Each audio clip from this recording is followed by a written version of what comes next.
I stood in Dr. Helena Vaughn's office, clutching the neurologist's report with hands that wouldn't stop shaking, finally understanding that my tremors were never nervousness at all. My sister Vivienne's voice echoed in my mind. "You're just anxious, Maya, always making mountains out of molehills." But what I overheard her whisper to her husband outside the examination room that day, it wasn't concern in her voice, it was calculation. Before we jump back in, tell us where you're tuning in from, and if this story touches you, make sure you're a subscriber, because tomorrow, I've saved something extra special for you. Tell us a duh. Those words changed everything, revealing a betrayal that had been growing in the shadows of my deteriorating body for months. 18 months earlier, none of this nightmare was even conceivable. My life with Elliot had the comfortable rhythm of two people who'd built something real together over 9 years. Our townhouse in Ashmont sat on a tree-lined street where neighbors actually knew each other's names, where normalcy felt like a birthright rather than a privilege. Every morning, I would wake to find Elliot already dressed for his shift as a senior mechanical engineer at Thornridge Industrial, making his signature French press coffee while humming jazz tunes. We'd share breakfast at our small dining table, discussing the day ahead with the easy intimacy of people who genuinely enjoyed each other's company. My work as a graphic designer for Hartwell & Associates gave me flexibility. I could work from our converted spare bedroom most days, bringing advertising campaigns and brand identities to life. Combined with Elliot's salary, we were building something solid, not wealthy, but secure, planning for the children we both wanted, the kitchen renovations we'd sketched out, maybe even that trip to Portugal we'd been saving for. My sister Vivienne had always been part of that picture, though our relationship carried complicated weight. She was 4 years older, perpetually polished, married to Barrett Crestwood, a corporate attorney whose ambition matched her own. They lived in the Belmont estate, the sprawling Victorian home that Vivienne had inherited when our mother Grace moved to a smaller place after our father's death. Sunday dinners at Belmont became our ritual. Vivienne would prepare elaborate meals while Barrett mixed cocktails in the library. Elliot would help Barrett with home improvement projects while Vivienne and I caught up in her designer kitchen. "You work too hard on those little projects," Vivienne would say, arranging artisan cheeses on a marble board. She worked as a senior executive at Riverside Medical Center's administrative offices. "You could be doing so much more with your design skills. Barrett knows people at the larger firms." She never meant it as criticism, not explicitly, but she had a way of making suggestions that felt like concern while somehow making you feel slightly inadequate. Still, she'd share industry gossip, offer advice, help Elliot and I navigate complex aspects of adult life. Those Sunday evenings felt like family, like the kind of support system that made life's challenges manageable. Elliot and I had our own traditions too. Tuesday nights meant budget planning, calculating how to balance present comfort with future dreams. Friday evenings meant dinner at Larkspur Cafe, where owner Margot knew us by name. "Next year," Elliot would say, pointing to the baby milestone on our timeline, "can you imagine teaching our kid to ride a bike on this street?" The tremor in my left hand started so subtly I barely noticed it at first. Just a slight shake when I held my coffee cup in the morning, easily dismissed as too much caffeine or not enough sleep. I was juggling 3 major clients, pulling late nights to meet deadlines. Stress seemed a reasonable explanation. But then my handwriting started changing. The smooth script I'd been proud of became cramped and smaller. The cursor on my digital tablet would jump and skip when my hand wouldn't hold steady, forcing me to redraw lines repeatedly. "You're just tired," Elliot said gently when I mentioned it, rubbing my shoulders. "Maybe you need to cut back on the late nights. Your body's telling you to slow down." At our next Sunday dinner, I dropped a wine glass. It simply slipped from my fingers, shattering across Vivienne's imported tile. My hand had been shaking so noticeably I couldn't maintain my grip. Vivienne rushed over with reassurance. "Oh, Maya, don't worry. You're just nervous. I know how you get around nice things, always worried about breaking something." Barrett laughed. "Remember when we were kids and you broke Mom's china? You've always been a little clumsy when you're anxious." I tried to explain that my hand had simply stopped working properly, but they were already moving on, the moment dismissed as easily the broken glass was swept away. Standing there in Vivienne's perfect kitchen, watching my hand continue its involuntary tremor, I felt the first cold touch of real fear. This wasn't nervousness. This wasn't clumsiness. Something was wrong with my body, and the people I trusted most were telling me not to worry about it. The tremors became my constant companion over the following weeks, showing up at the most inconvenient moments. My morning coffee ritual transformed from peaceful to precarious, both hands wrapped around the mug to prevent spills. The digital tablet that had been an extension of my creative mind now recorded every shake in jagged, irregular lines. Kieran Ashford noticed before anyone else. He'd been friends with Elliot since college, two engineering students who'd bonded over late-night study sessions. When Kieran shifted careers into financial planning, opening Ashford Wealth Management downtown, Elliot had been his first client. Sunday dinners often expanded to include Kieran and his wife Simone, creating a comfortable group around Vivienne's table. "Maya, your hand," Kieran said one evening, his voice careful as I reached for appetizers.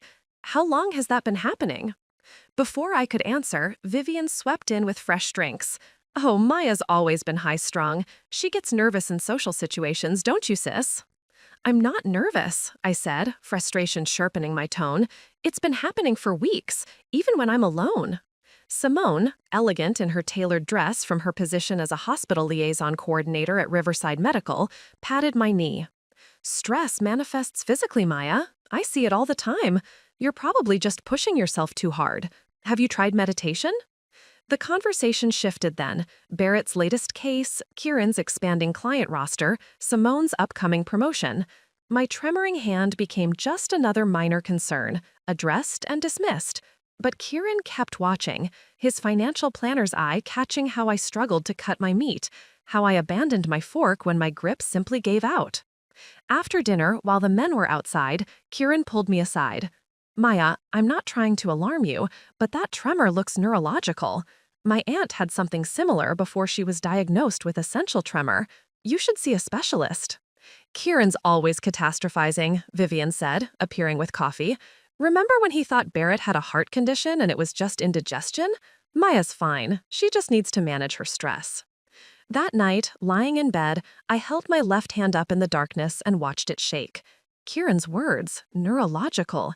The word felt heavy, dangerous. The symptoms accelerated over the next month. My handwriting deteriorated further, becoming so cramped I started typing all notes to clients. The fine motor control I needed for design work began failing unpredictably. Simple tasks became complex. Buttoning blouses required extra time, applying makeup turned frustrating, even typing became laborious as my fingers occasionally froze. Then came the morning I couldn't smile properly. Standing in our bathroom, I noticed in the mirror that the left side of my face wasn't moving right. My expression looked lopsided, almost mask-like. "Elliot," I called, my voice tight, "look at my face. Does something look wrong?" He appeared in the doorway, already running late. "You look tired, honey. Maybe you're coming down with something. Take it easy today." He kissed my forehead and rushed out, leaving me staring at the stranger's face in the mirror. That afternoon, I made an appointment with Dr. Prakash Mitha, my primary care physician. The earliest slot was 3 weeks away, which felt simultaneously too long and too soon. I marked it casually on our kitchen calendar. Doctor apt, annual checkup, as if this were routine maintenance rather than mounting dread. Vivienne called that week with what she presented as helpful concern. "Barrett and I have been talking. We think you might be experiencing burnout. Why don't you take a month off? Stay at Belmont with us. Let me take care of you." There was something in her voice, a particular tone I'd heard before, when she'd convinced me to let her handle our mother's estate planning, when she'd persuaded me that managing our family trust was too complicated for me. A certainty that she knew better, that my concerns were overreactions needing her steady hand to resolve. "I don't think rest is going to fix this," I said, watching my hand shake. "Something's actually wrong." "Oh, Maya," she sighed, heavy with familiar older sister exasperation. "You've always been the worrier. Remember high school health class when you were convinced you had every disease we studied? This is the same thing. You're anxious, and anxiety creates physical symptoms. It's a cycle you need to break." I wanted to argue, to insist this was different, that the tremors and facial weakness and growing stiffness weren't manifestations of worry, but symptoms of something real. But Vivienne had already moved on, making plans for a spa day, suggesting supplements that would fix everything naturally. Preparing and narrating this story took us a lot of time, so if you are enjoying it, subscribe to our channel. It means a lot to us. Now back to the story. When I finally sat in Dr. Mehta's examination room, my list of symptoms had grown. Tremors in both hands, left leg sometimes dragging, balance problems, softer voice, pronounced facial asymmetry. Dr. Mehta listened patiently, then ran through basic neurological tests. "I'm referring you to a neurologist," he said finally. "These symptoms warrant specialist evaluation. Could be essential tremor, possibly early Parkinson's disease, or other movement disorders." Parkinson's disease. The words hung in the air, suddenly making everything terrifyingly real. My grandfather had died with Parkinson's, though I'd been too young to remember much beyond his wheelchair and consuming tremors. "How soon can I see the neurologist?" "Dr. Helena Vaughn is excellent. I'll mark this urgent, probably 2 to 3 weeks." 2 to 3 weeks of waiting, of symptoms potentially worsening, of not knowing. I drove home in a daze, wondering how to explain to Elliot that our carefully planned future might be about to change in ways we'd never anticipated. That evening, I told Elliot about Dr. Mehta's referral. We sat at our dining table, and I watched his face process the word Parkinson's with the same shock I'd felt. "But you're only 32, he said. "Isn't that an old person's disease?" Dr. Mehta said it can happen younger, early onset they call it. My voice sounded detached. He wants me to see a neurologist to rule it out, or confirm it. Elliot reached across and took my tremoring hand. "We'll figure this out together. Maybe it's something easily treatable." I nodded, clinging to that hope. But that night, I made the mistake of searching early-onset Parkinson's disease on my laptop. The progression, the medication side effects, the eventual loss of independence. Each click brought new terrors, new futures stolen before they'd begun. When Vivienne called the next morning, I told her about the neurologist referral. There was a pause, longer than felt natural. "A neurologist? Maya, that seems extreme. You're letting one doctor's opinion send you into a panic. These specialists always find something wrong. That's how they justify their fees. Barrett has a colleague whose wife went through something similar. Turned out to be a vitamin deficiency."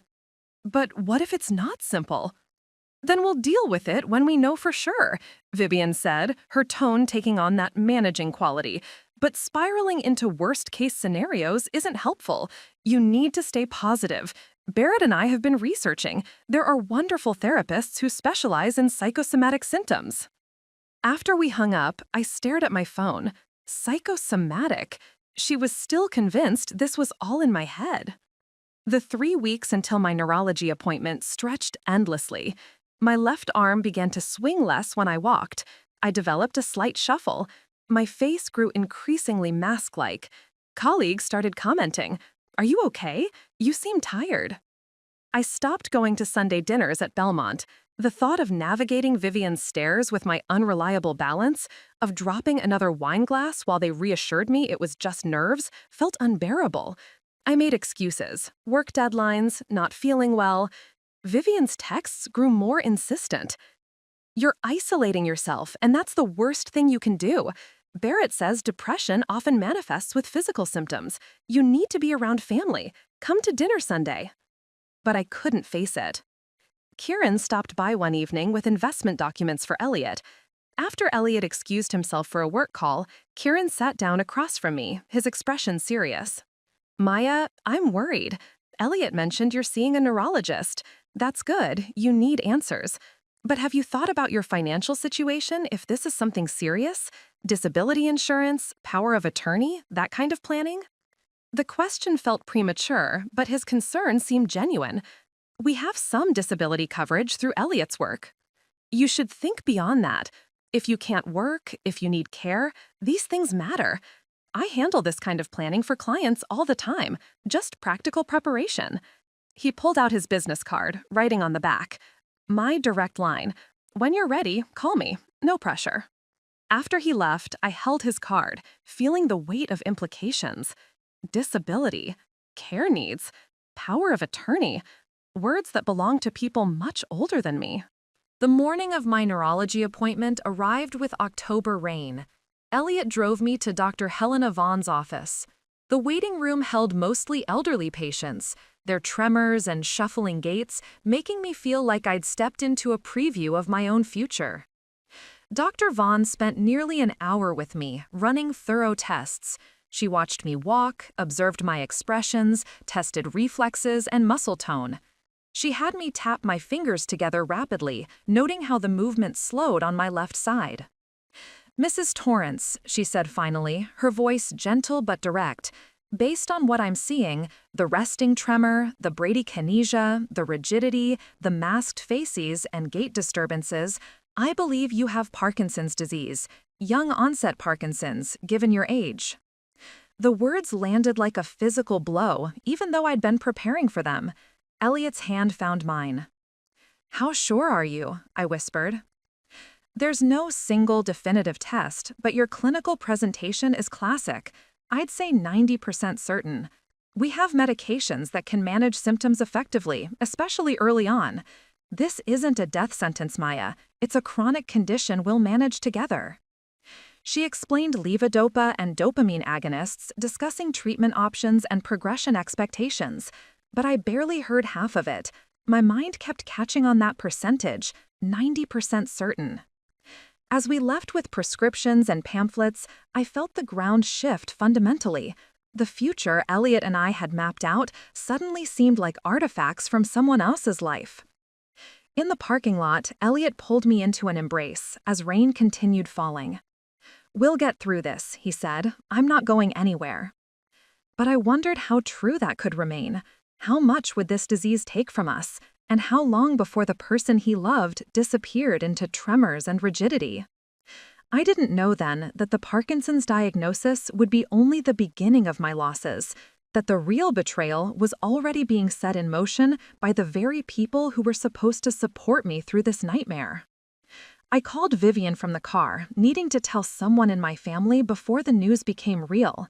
She answered on the second ring, her voice bright and efficient. "Maya, I was just about to call you. How did the appointment go? Please tell me this doctor had some sense and didn't fill your head with worst-case scenarios." "It's Parkinson's disease, Viv." The words felt foreign in my mouth, like speaking a language I'd never learned. Young-onset Parkinson's. The neurologist is 90% certain. The silence that followed lasted too long. When Vivienne finally spoke, her tone had shifted into what I privately called her crisis management mode, the voice she used when hospital administrators needed problems solved efficiently. Okay, we can handle this. Barrett and I will come over tonight. Don't make any decisions about treatment until we can research this properly. These doctors, they always push the most expensive medications first. There are natural approaches, clinical trials, alternative therapies. You need someone thinking clearly about this, someone who understands the medical system. Dr. Vaughn already prescribed medication, I said, looking at the papers in my lap. Levodopa.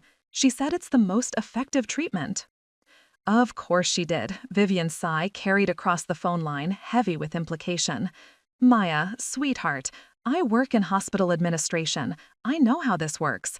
Doctors get incentives for prescribing certain medications. You need to be smart about this, not just accept whatever they tell you. Promise me you won't fill that prescription until Barrett and I can review everything. Something in her certainty made me uneasy, but I was too exhausted to argue. Fine, we'll talk tonight. That evening, Vivienne and Barrett arrived with shopping bags full of supplements, printouts about alternative treatments, and a laptop loaded with articles about Parkinson's disease. They spread everything across our dining table like they were preparing for a corporate presentation. "Look at this," Vivienne said, pulling up a website about ketogenic diets and neurological disorders. "There's evidence that dietary changes can slow progression significantly, and this study about high-dose vitamin therapy. Why pump yourself full of synthetic chemicals when there are natural options?" Dr. Vaughn already prescribed medication, I said, looking at the papers in my lap. Levodopa. She said it's the most effective treatment. Of course she did. Vivienne's sigh carried across the phone line, heavy with implication. Maya, sweetheart, I work in hospital administration. I know how this works. Doctors get incentives for prescribing certain medications. You need to be smart about this, not just accept whatever they tell you. Promise me you won't fill that prescription until Barrett and I can review everything. Something in her certainty made me uneasy, but I was too exhausted to argue. Fine, we'll talk tonight. That evening, Vivienne and Barrett arrived with shopping bags full of supplements, printouts about alternative treatments, and a laptop loaded with articles about Parkinson's disease. They spread everything across our dining table like they were preparing for a corporate presentation. Look at this, Vivienne said, pulling up a website about ketogenic diets and neurological disorders. There's evidence that dietary changes can slow progression significantly, and this study about high-dose vitamin therapy. Why pump yourself full of synthetic chemicals when there are natural options? Barrett, in his attorney's three-piece suit, even on a casual evening, leaned forward with his reading glasses perched on his nose. From a legal perspective, you need to be extremely careful. These pharmaceutical companies have been sued repeatedly for side effects they didn't disclose. Levodopa, specifically, has documented cases of impulse control disorders, hallucinations, dyskinesia. Are you prepared for those risks? Elliot sat beside me, his hand on my knee, looking increasingly uncomfortable. The doctor said the benefits outweigh the risks for most patients. Most patients are elderly, Vivienne countered. Maya's 32. She could be on these medications for decades. The cumulative effects could be devastating. She turned to me, her expression a mix of concern and determination. I've already made calls. There's a naturopathic neurologist in California who's had remarkable success with young-onset patients using integrative approaches. And Barrett's firm has connections to clinical trials that might accept you. Clinical trials often use placebos, I said weakly. Dr. Vaughn mentioned that. I could spend months getting sugar pills while my symptoms worsen. Or you could spend months pumping yourself full of drugs that turn you into someone you don't recognize, Barrett said. I've seen it in my practice, medical malpractice cases, where patients were over-medicated, underinformed about side effects, left worse off than when they started. They stayed for 3 hours, presenting their research, challenging every point Dr. Vaughn had made, until my head spun with conflicting information. By the time they left, I'd agreed to delay starting the medication for 2 weeks while exploring all options. Vivienne hugged me tightly at the door, whispering that she was proud of me for not making rash decisions, for being smart about my health. But lying in bed that night, my left hand tremoring against the mattress, I felt a growing disconnect between what Dr. Vaughn had carefully explained and what Vivienne was so confidently asserting. The neurologist had seemed so certain, so clinical in her assessment. Yet here was my sister, who worked in healthcare administration, suggesting that everything the doctor recommended was potentially harmful. "What do you think?" I asked Elliot in the darkness. "I think your sister loves you and wants to help," he said slowly. "But I also think Dr. Vaughn has specialized training in this exact disease. Maybe we should trust her expertise?" Vivienne said doctors get kickbacks from pharmaceutical companies. Vivienne works in hospital billing, not neurology. Elliot rolled over to face me, his expression troubled even in the dim light. "Maya, I'm not saying we shouldn't research everything, but that tremor in your hand isn't getting better on its own. Maybe we should at least try what the specialist recommends?" His words made sense, but Vivienne's certainty had planted seeds of doubt. What if the medications did change me, make me worse instead of better? What if there were alternatives that would work without the risks? I'd spent my whole life trusting Vivienne's judgment on complicated matters, letting her guide me through decisions I felt unqualified to make alone. The next morning, Vivienne called before I'd even had coffee. I've been up all night researching. I found 3 support groups for young-onset Parkinson's patients who've chosen medication-free approaches. I want you to talk to them before you do anything. And I've already contacted that naturopathic neurologist in California. He can do a video consultation this week. That sounds expensive, I said, watching my hand shake as I tried to pour water into the coffee maker. Don't worry about the cost. Barrett and I will cover it. Your family, Maya. We take care of our own. There was something in her voice, a possessiveness I'd never quite noticed before. I'm also going to talk to Mom about this. She needs to understand the seriousness of the situation. Help us make sure you're getting proper guidance. After we hung up, I stared at Dr. Vaughn's prescriptions sitting on our kitchen counter. The paper seemed to represent a crossroads. Trust the specialist who'd spent an hour examining me, or trust my sister who'd spent all night on the internet. The choice should have been obvious, but family loyalty and Vivienne's absolute certainty made everything murky. I didn't fill the prescription that day, or the next. Vivienne's alternative research consumed our evenings, consultations with naturopaths, conversations with patients who'd rejected conventional medicine, articles about pharmaceutical company corruption.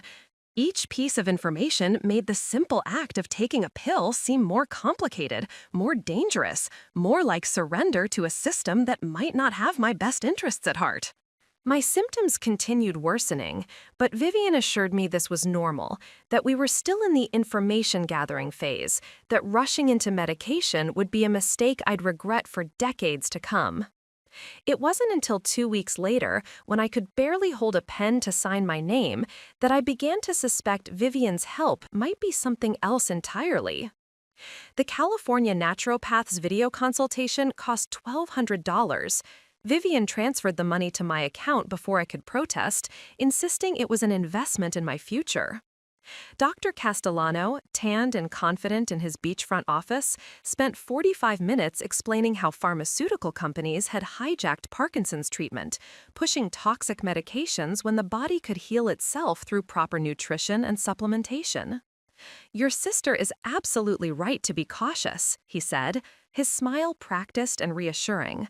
"I've seen too many young patients destroyed by levodopa, dyskinesia, psychiatric episodes, organ damage.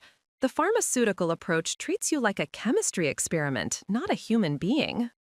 He recommended a protocol costing $3,000 monthly, specialized supplements, organic juices shipped from Arizona, consultations twice weekly. Vivienne was already pulling out her credit card before the call ended. "We'll handle the costs," she said firmly when I tried to object. "Barrett's practice is doing extremely well, and your family.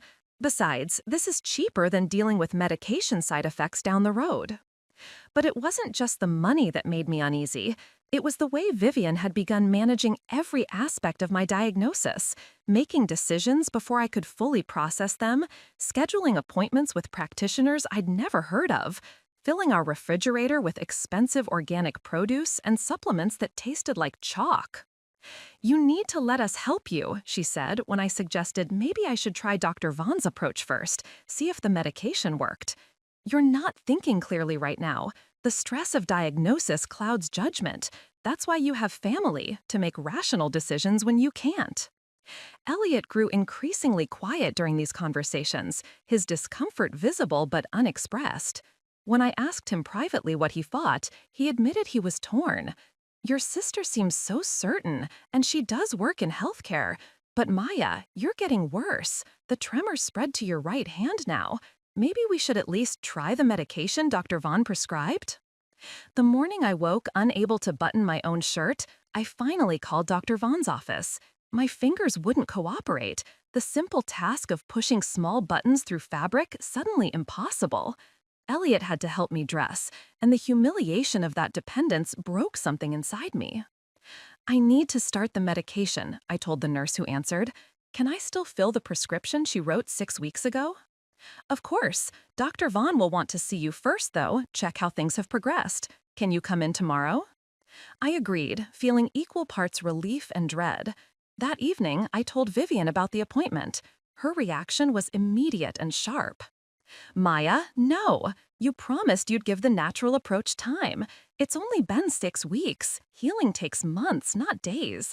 If you start pumping yourself full of chemicals now, you'll never know if the supplements would have worked." I can't button my own shirt, I said, my voice breaking. I can barely hold a fork. I need something that works now, not maybe in 6 months. You're panicking. This is exactly the kind of emotional decision-making that leads to regret. Vivienne's tone shifted, becoming softer, more persuasive. Look, why don't you come stay at Belmont for a while? Let me take care of you properly. Make sure you're following the protocol correctly. Barrett and I have that whole West Wing sitting empty. You'd have privacy, support, time to heal without the stress of trying to work and manage everything yourself. The offer was tempting in its way, surrendering responsibility, letting someone else handle the overwhelming complexity of everything. But something in Vivienne's eagerness, the way she positioned it as my only real option, raised warning flags I couldn't quite articulate. I need to talk to Elliot about it. Elliot works 60 hours a week. He can't give you the care you need. I'm your sister, Maya. I'm offering to put my life on hold to help you. Don't let pride or stubbornness prevent you from accepting help. That night, Kieran called. Maya, I heard through Simone that things have gotten harder. I'm so sorry. Listen, I know this is difficult to think about, but have you considered setting up a healthcare power of attorney? Just as a precaution, so someone can make medical decisions if you become unable to. Unable to? The word felt ominous, too final. It's just standard planning for anyone with a progressive condition. Elliot would be the obvious choice, but given his work schedule, you might want to name an alternate, someone who could step in if needed, handle things with doctors and insurance. Vivienne's been helping with medical stuff, I said slowly. There you go. She'd be perfect. Healthcare background, available, clearly invested in your well-being. I can draw up the paperwork if you want. No charge. Just helping friends. After we hung up, I sat holding the phone, feeling like pieces were moving on a board I hadn't realized was in play. The power of attorney made logical sense, yet something about the timing, about how quickly Kieran had suggested Vivienne's name, felt coordinated in a way I couldn't quite grasp. Elliot found me still sitting there an hour later, my trembling hands folded in my lap. What's wrong? Everything, I whispered. My body's failing. My sister wants to control my medical care. Kieran wants me to sign legal documents. I can't even button my own shirt, and everyone's acting like they know better than me what I should do about it. He pulled me close, and I felt his own trembling, not from disease, but from the fear of watching someone you love disappear into something you can't fix. What do you want to do? I want to start the medication Dr. Vaughn prescribed. I want to try the thing that has actual medical evidence behind it, not internet theories and expensive supplements. But Vivienne makes me feel like that's giving up, like I'm too weak or too scared to try the real healing. Screw what Vivienne thinks, Elliot said, surprising me with the anger in his face. She's not the one who can't button her shirt. She's not the one living with this. You get to decide how to treat your own disease. His words released something in me, permission I hadn't realized I'd been waiting for. Okay, I said, tomorrow I see Dr. Vaughn, I start the medication, and if Vivienne doesn't like it, that's her problem, not mine. But I underestimated my sister's determination to control my treatment and how far she was willing to go to prevent me from making my own choices about my own body. I never made it to Dr. Vaughn's appointment the next morning. Vivienne appeared at our door at 7 a.m., letting herself in with the spare key we'd given her years ago for emergencies. I was in the bathroom, struggling with my blouse buttons, while Elliot searched for his car keys, already running late for work. Maya, we need to talk. Vivienne's voice carried from the living room, urgent and strained. It's about Mom. I abandoned the buttons and hurried out, fear spiking through me. What's wrong? Is she okay? Vivienne stood in our living room, still in her designer coat, her face arranged in careful concern. She had a fall last night. Nothing broken, but she's shaken up. She's asking for you, Maya. I told her you'd come stay with her for a few days, help her feel secure again. A fall? Why didn't you call me last night? It happened after midnight. I didn't want to alarm you when there was nothing you could do. But now she needs you. You know how she gets. Anxious, worried. Having you there would mean everything. Elliot appeared in the doorway, keys finally in hand. I can drive Maya to your mom's after her doctor's appointment. It's on the way to. The appointment can wait, Vivienne interrupted smoothly. Mom needs her now.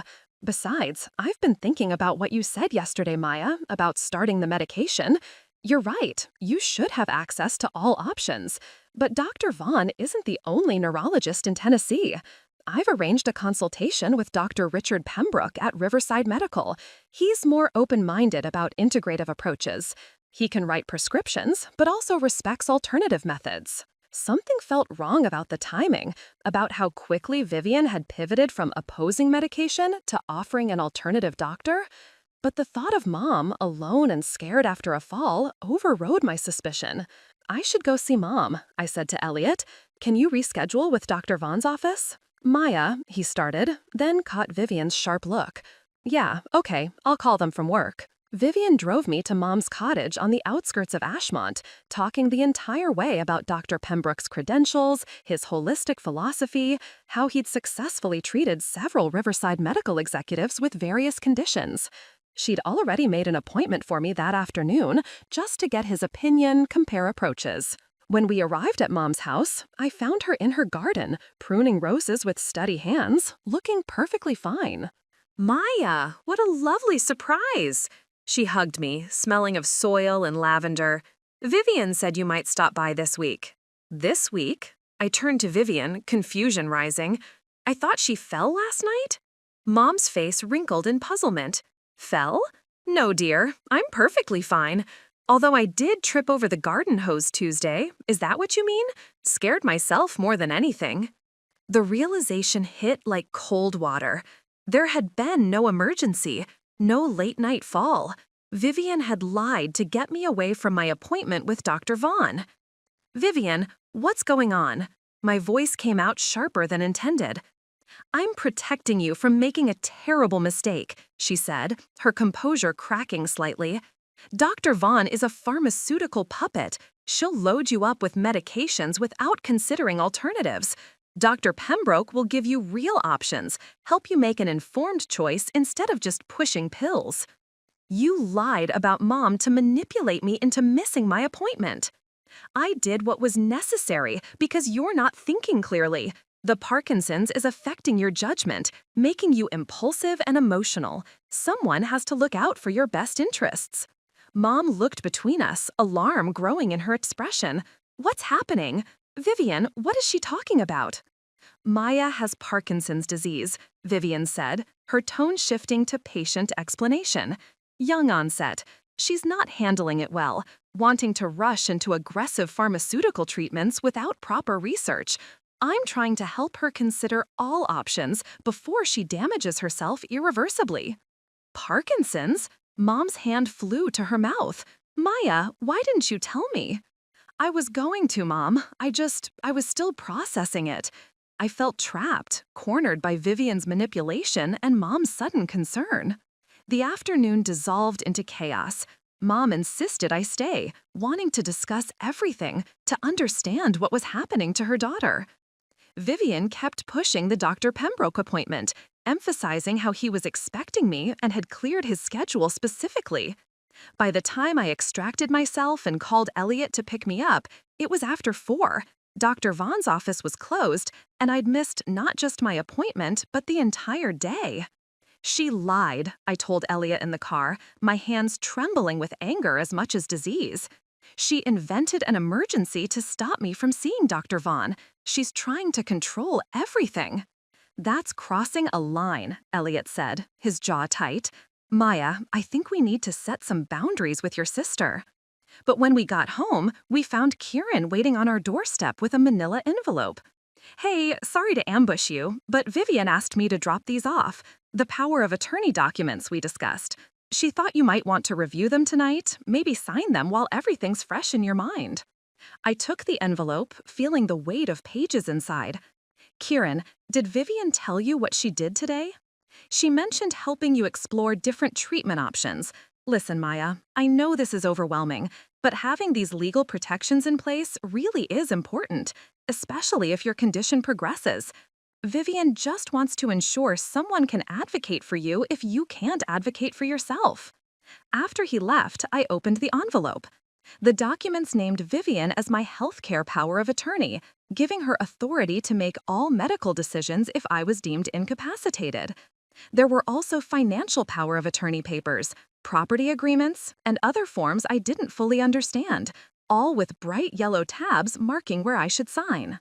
"Don't sign anything," Elliot said firmly. "Not until we've had our own lawyer review them. Something about this whole situation feels wrong." That night, I finally connected the dots I'd been too sick and too trusting to see before. Vivienne's immediate opposition to Dr. Vaughn, her expensive alternative treatments that kept me dependent on her financially, her lies about Mom to prevent me from getting real medical care, the power of attorney documents that would give her complete control over my health decisions and my assets. My sister wasn't trying to help me. She was trying to take over my life, using my disease as justification to strip away my autonomy piece by piece. And she'd been doing it so gradually, so wrapped in the language of concern and family loyalty that I'd almost let her. Almost. The next morning, I called a lawyer, not one of Barrett's colleagues, but someone completely outside Vivienne's circle. Patricia Chen at Westbrook Beagle listened to my story with increasing concern, asking pointed questions about the documents Kieran had delivered. "Don't sign anything," she said firmly. "These papers are far more extensive than standard healthcare directives. Your sister would have control over your property, your finances, even your ability to make basic decisions about your own life. And this clause here?" She paused, and I heard papers rustling.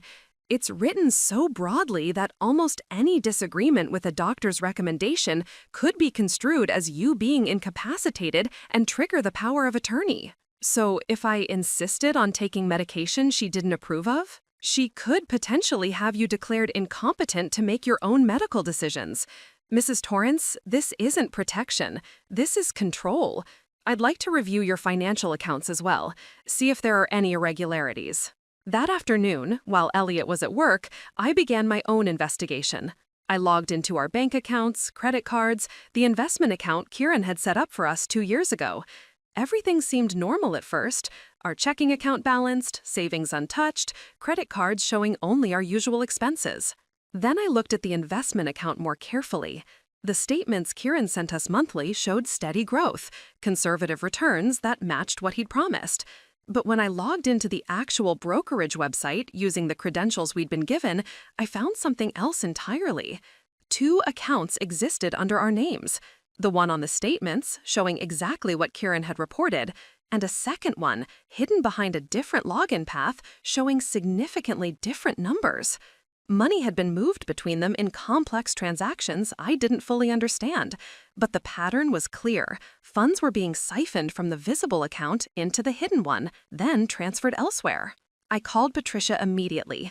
"I found something. There are 2 accounts, but we only knew about one." She had me email screenshots, promising to have a forensic accountant review them. "Mrs. Torrance, I think your sister and Mr. Ashford might be engaged in financial fraud. Have you signed any power of attorney documents in the past?" I thought back to the chemotherapy suite scene Vivienne had described in her research, to all those papers I'd signed during the California naturopath consultation. Maybe? Vivienne had me sign things for the alternative treatment protocols. She said they were consent forms. I need copies of everything you've signed in the last 6 months. Everything. Over the next 3 days, while pretending to consider Vivienne's advice about moving to Belmont, I gathered evidence. I found the forms I'd signed during the video consultation. Buried in the fine print was language granting Vivienne access to my medical records and limited power of attorney for treatment-related decisions. I discovered that the supplements costing $3,000 monthly were actually available online for less than $200. Vivienne and her naturopath were splitting the markup. Most damning, I found emails. Vivienne had been careless with her laptop during one of her visits, leaving it open in our guest room. The thread between her and Barrett was titled "Maya Situation" and dated back to the week after my diagnosis. "The Parkinson's is actually perfect timing," Vivienne had written. "Progressive disease means we can establish incompetence gradually.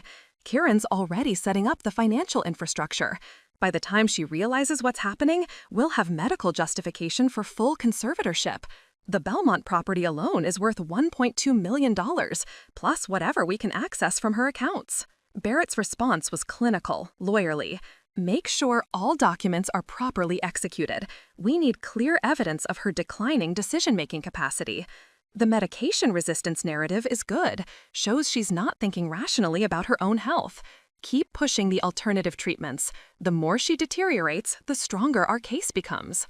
I photographed everything with shaking hands, both from Parkinson's and from rage.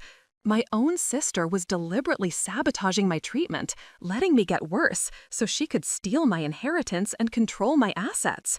The concern, the alternative medicine, the expensive consultations, all of it was theater designed to keep me sick and dependent while they positioned themselves to take everything. She's been planning this since the diagnosis, I told Patricia, my voice breaking as I sat in her office with printed copies of the emails. Maybe even before. She knew about Grandpa's Parkinson's, knew it could run in families. She's been waiting for this. Patricia's expression was grim. We need to move quickly. If she suspects you know, she might try to expedite the conservatorship proceedings. Do you have a safe place to stay, somewhere she can't access? I thought of Mom's cottage, but Vivienne had keys there too. Our townhouse felt unsafe now that she could let herself in anytime. I don't know, maybe a hotel? Stay with friends if possible, someone outside your immediate circle. She paused, considering. And Mrs. Torrance, please, finally start the medication Dr. Vaughn prescribed. Your actual health needs to be the priority here, not your sister's scheme. That evening, I told Elliot everything.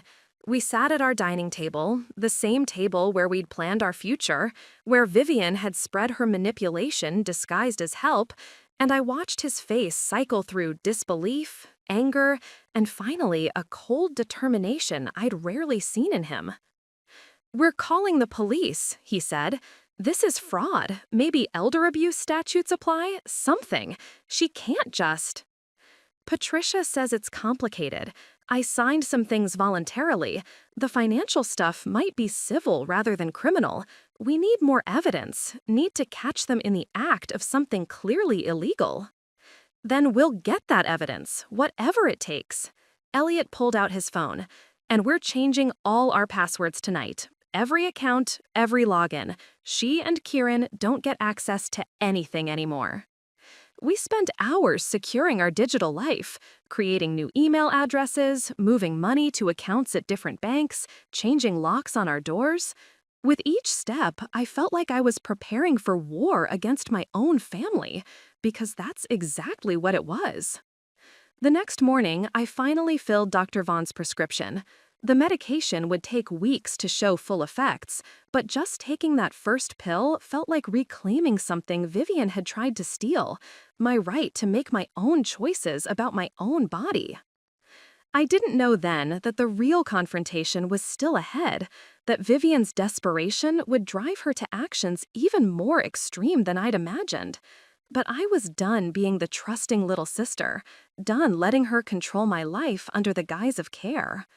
The tremor in my hand remained, but my resolve was finally steady. Vivienne's reaction to my sudden unavailability was immediate and aggressive. She called 17 times the first day, leaving increasingly frantic voicemails that evolved from concern to anger to barely concealed desperation. "Maya, you're making a huge mistake. Those medications will destroy you. Call me back immediately. Barrett says what you're doing could be considered self-harm. We might have to take legal action for your own protection." "Fine, if you won't accept help willingly, don't come crying to me when the side effects start. But remember, I tried to save you from this." I didn't respond to any of them. Instead, Patricia and I worked on our own plan. The key was catching them in an act so clearly fraudulent that the authorities couldn't dismiss it as a family dispute or civil matter. "Your sister will make a move soon," Patricia predicted. "The longer you're out of contact, the more nervous she'll get about losing control. People like her can't stand uncertainty. She'll try to force your hand somehow." She was right. On the third day of my silence, Simone appeared at my door. I watched through the peephole as she knocked, looking around nervously, checking her phone repeatedly. I didn't answer, but I recorded video of her, trying our door handle, then using what appeared to be a key, likely copied from Vivienne's, to attempt entry. The new locks held. That evening, Kieran called Elliot. Man, we're worried about Maya. Vivienne says she's not returning calls, not taking her medication properly. Maybe we should do a wellness check, make sure she's okay? She's fine, Elliot said, his voice carefully neutral while I listened on speaker. Just needs some space from the stress. You understand. The thing is, there are some financial matters that need attention, documents that require her signature, time-sensitive stuff related to her disability planning. If she's not competent to handle these things right now. She's perfectly competent, just not interested in signing whatever papers you and Vivienne keep pushing. A pause, then Kieran's tone shifted, became harder. Elliot, buddy, I'm trying to help here, but there are legal obligations when someone has a progressive neurological condition. If Maya's refusing appropriate care, making irrational decisions, there are procedures that have to be followed, for her own protection. Is that a threat? It's a reality. Look, just have her call Vivienne, okay? Before this gets more complicated than it needs to be. After he hung up, Elliot looked shaken. They're going to try something. Maybe try to have you declared incompetent, get emergency conservatorship. Let them try, I said, though my heart was racing. Patricia's already filed preliminary documents establishing my competence, and we have evidence of their fraud. They're the ones who should be worried. But 2 nights later, my confidence wavered. I woke at 2 a.m. to find Vivienne standing in our bedroom doorway. She'd somehow gotten past the new locks, let herself into our home while we slept. "You changed the locks," she said, her voice eerily calm in the darkness. "That was unkind, Maya, after everything I've done for you." Elliot shot upright, reaching for the phone. "Get out of our house, Vivienne, now, or I'm calling the police." "I'm trying to save my sister's life. Surely that's not a crime." She stepped into the room, and in the dim light, I could see she'd been crying. Her perfect composure was cracked, mascara smudged, her designer clothes rumpled. "Maya, please, just listen to me. Those medications, I've seen what they do to people. At the hospital, I've watched patients deteriorate on levodopa. I can't let that happen to you." "How did you get in?" I demanded, my voice steadier than I felt. "I have my ways. The point is, you're not thinking clearly. The Parkinson's affects judgment, you know that. I've talked to doctors about it. Cognitive decline, impulsivity, paranoia. You need someone to protect you from yourself." Cognitive decline? I pulled out my phone, opening the video I'd prepared for exactly this moment. "Is that what you call it in these emails? The ones where you and Barrett discuss waiting for me to deteriorate so you can steal my inheritance?" I played the recording I'd made, her own words filling our bedroom. "The Parkinson's is actually perfect timing. We can establish incompetency gradually. The Belmont property alone is worth $1.2 million. Vivienne's face went white, then flushed with rage. "You went through my private emails? That's illegal. That's—" "Breaking and entering is illegal," Elliot said, his phone now recording, "which you just did. And fraud is illegal, which you've been committing for months." "I was protecting family assets," Vivienne's voice rose, control slipping entirely. "You think I wanted to do this? But Maya's sick, getting worse, making stupid decisions. Someone has to think about the future, about protecting what our family built. That house, those accounts, they're not really yours, Maya. They're family money. Grandpa meant them for someone responsible, someone who could preserve them. Grandpa left them to Mom, who planned to split everything between us," I said. "You're just trying to cut me out while I'm vulnerable." "You're not vulnerable, you're dying." The words exploded from her, raw and vicious. "Parkinson's doesn't get better, Maya. It only gets worse. Eventually, you'll need round-the-clock care, specialized facilities, treatments that cost hundreds of thousands. The money would all get wasted on your decline anyway. At least this way, it stays in the family, with someone who can actually use it. There it is. Patricia's voice came from the bedroom doorway, where she'd been waiting quietly in the hallway with 2 police officers. Admission of intent to defraud through conservatorship abuse. Officers, I believe you have enough. Vivienne spun around, seeing the police for the first time.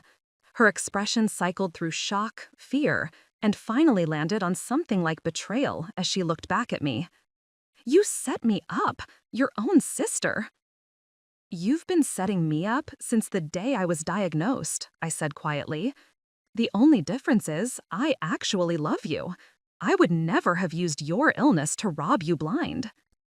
As the officers moved forward to escort Vivienne out, she made one last desperate play. Barrett, call Barrett. He'll explain everything. It's all legal, proper estate planning for someone with diminished capacity. Maya doesn't understand what she's doing. She needs help. But Barrett's phone went straight to voicemail. Patricia smiled grimly. He's currently being questioned by investigators about the conservatorship scheme and his role in drafting fraudulent legal documents, as is Mr. Ashford regarding the financial fraud. They're all getting help, Vivienne, just not the kind you were hoping for. The look Vivienne gave me as they let her away was pure hatred, any pretense of sisterly concern finally stripped away. You'll regret this. When you're drooling in a nursing home, unable to feed yourself, you'll wish you'd let me handle things my way. Maybe, I said, my tremoring hand reaching for Elliot's steady one. But at least it'll be my choice how I face this disease, not yours. The arrest of Vivienne Crestwood made local news by morning. Healthcare executive charged with exploitation of disabled sister, ran the headline in the Ashmont Tribune. By noon, Riverside Medical Center had placed her on administrative leave pending their own investigation. What we didn't expect was how deep the conspiracy ran. Detective Sarah Kowalski from the Financial Crimes Unit arrived at our home 2 days after Vivienne's arrest, her expression grave as she settled into our living room with a thick file folder. Mrs. Torrance, we've been analyzing Mr. Ashford's financial records as part of the fraud investigation. What we found goes beyond your case. She spread documents across our coffee table. We believe your sister and Mr. Ashford have been running this scheme on multiple families, specifically targeting people with progressive neurological conditions. My stomach turned. Multiple families? At least 4 others that we've identified so far. All followed similar patterns. Someone receives a devastating diagnosis, Ashford offers specialized financial planning, your sister uses her position at the hospital to steer them toward expensive alternative treatments while conventional care is discouraged. Within months, they've signed over power of attorney, and money starts disappearing into hidden accounts. Detective Kowalski pulled out photographs. A middle-aged man with the characteristic stoop and tremor of Parkinson's. A woman in her 40s, her face showing the blank expression I recognized from my own mirror.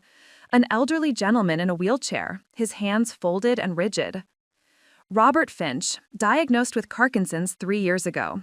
His family thought he'd spent his entire retirement savings on alternative treatments in Mexico.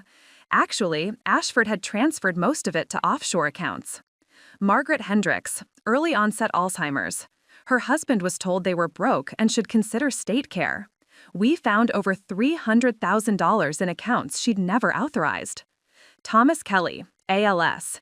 He died believing he was leaving his wife destitute. She's actually entitled to over $500,000 in life insurance and investments they'd hidden. Each photograph felt like a punch. These weren't just financial crimes, they were emotional devastation.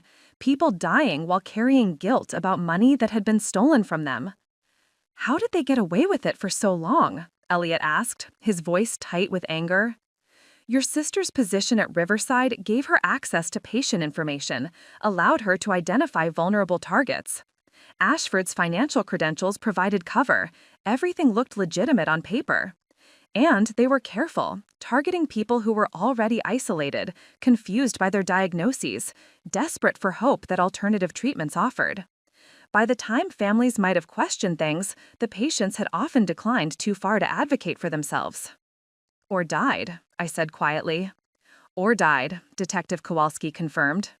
Mrs. Hendricks is the only other victim still living and cognitive enough to potentially testify. The others, she trailed off, the implications clear. What about Barrett? I asked, Vivienne's husband. How involved was he? Deeply. He drafted the legal documents, created the conservatorship frameworks, even represented some victims in court proceedings where they were declared incompetent, proceedings he'd essentially rigged through selective medical evidence your sister provided. He's being charged separately with legal malpractice, fraud, and conspiracy. Over the following weeks, the investigation expanded like ripples from a stone thrown in still water. Simone Ashford was arrested for her role facilitating the scheme through her hospital connections. 3 other medical professionals at Riverside were suspended for accepting kickbacks to recommend Ashford services. The California naturopath who'd charged me $1,200 for a video consultation was revealed to be a former chiropractor who'd lost his license in 2 states. Mom was devastated when she learned the full scope of Vivienne's actions. I knew she could be controlling, she said, sitting in our living room with tea growing cold in her trembling hands. But this? Stealing from dying people? Using her own sister's illness? I don't even know who she is. She's someone who saw opportunity where everyone else saw tragedy, Patricia said gently. She'd become more than just our lawyer, helping navigate the emotional aftermath as much as the legal complexities. Some people's greed overwhelms their empathy entirely. The medication Dr. Vaughn prescribed was finally showing effects. The tremors hadn't disappeared, but they'd lessened. The rigidity in my left side had improved enough that I could button my own shirts again, though it still took longer than it used to. The mask-like facial expression was softening, letting emotions show through more naturally. "You're responding well to treatment," Dr. Vaughn said during a follow-up appointment. "I know the last few months have been traumatic, but at least we're managing the Parkinson's effectively now. How are you feeling emotionally?" "Angry," I admitted. At Vivienne for what she did. At myself for not seeing it sooner. At Parkinson's for making me vulnerable in the first place. "Anger's reasonable, but don't blame yourself for trusting family. That's what we're supposed to do. Trust the people who claim to love us. Your sister exploited that bond, which says everything about her character and nothing about yours." The preliminary hearings began in March. Vivienne appeared in court wearing orange scrubs instead of designer clothes, her hair grown out and gray at the roots, her face bare of the makeup that had always been so carefully applied. She looked smaller somehow, diminished without the trappings of success she'd built on other people's suffering. When I took the stand to describe her manipulation, her interference with my medical care, her admission of planning to steal my inheritance, she stared at me with an expression I couldn't quite read. Not quite hatred anymore, but not remorse either. Something closer to resentment that I'd survived her scheme, that I'd been strong enough to fight back. Barrett's attorney tried to paint me as vindictive, suggested the Parkinsons had made me paranoid and vengeful, that the power of attorney documents were simply prudent planning I'd misunderstood. But the recorded admission, the emails, the pattern of fraud across multiple victims, it was overwhelming evidence of systematic exploitation, not family misunderstanding. "Your sister claims she was trying to protect family assets," the prosecutor said during my testimony. "What would you say to that?" I looked directly at Vivienne. "I'd say that love doesn't steal, care doesn't manipulate, protection doesn't require lies and fraud. She wasn't protecting anything except her own greed. And she did it while watching me suffer, while letting me get worse, while knowing that every day without proper treatment was damaging my brain irreversibly. That's not family. That's predation." Kieran Ashford's trial revealed even darker details. He'd specifically researched neurological conditions to identify the most vulnerable targets, people whose cognitive decline could be attributed to their disease rather than his manipulation. He'd created a template for the fraud, refining it with each victim, getting better at covering his tracks. "Did you ever consider the harm you were causing?" the prosecutor asked. "I considered the money," Kieran answered with chilling honesty. "These people were dying anyway. Their money was going to go somewhere. I just ensured it went somewhere useful instead of being wasted on futile treatments and care facilities." Simone broke down during her testimony. crying about how Kieran had convinced her it was victimless, that they were actually helping people avoid being exploited by the medical system. But the emails showed she'd known exactly what they were doing, had actively participated in identifying targets and processing fraudulent paperwork. The verdicts came in waves. Kieran, 15 years for wire fraud, conspiracy, and exploitation of disabled individuals. Barrett, 12 years for legal malpractice, fraud, and conspiracy. Simone, 8 years for her role in the scheme. Each sentence felt like validation that what they'd done was criminal, not just morally wrong. Vivienne's sentencing hearing was last. I'd written a victim impact statement but wasn't sure I could deliver it in person. The thought of facing her again, of speaking directly about what her betrayal had cost me, felt overwhelming. "You don't have to do this," Elliot said the night before. "The written statement is enough. You've already testified at the preliminary hearings." "I need to," I said. "For me, but also for the others. For the people who died believing they were failures, who can't speak for themselves anymore."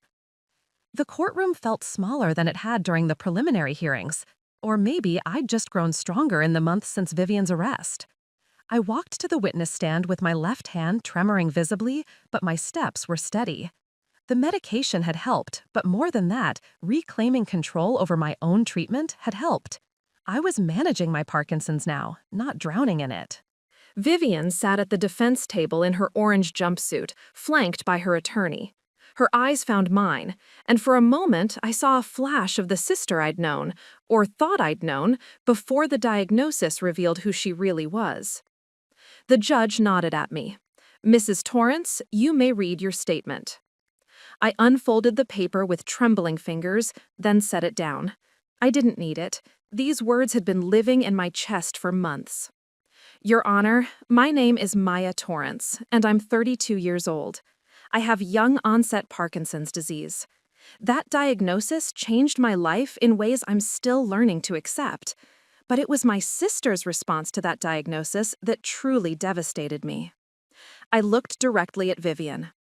"When I was diagnosed, I was terrified. My body was betraying me in ways I didn't understand, and I needed support. I needed someone to help me navigate this nightmare. Vivienne offered that help, and I accepted it because she was my sister, because I trusted her, because family is supposed to protect you when you're vulnerable." My voice cracked slightly, but I pushed forward. "Instead, she saw my illness as an opportunity. Every symptom was leverage. Every moment of weakness was a chance to tighten her control. She deliberately kept me from proper medical treatment, not because she believed alternative medicine would help, but because she needed me to get worse. The sicker I was, the easier it would be to declare me incompetent and steal everything I had." Vivienne's attorney started to object, but the judge waved him quiet. "Let her finish." "She lied to me about my own mother's well-being to manipulate me. She broke into my home in the middle of the night.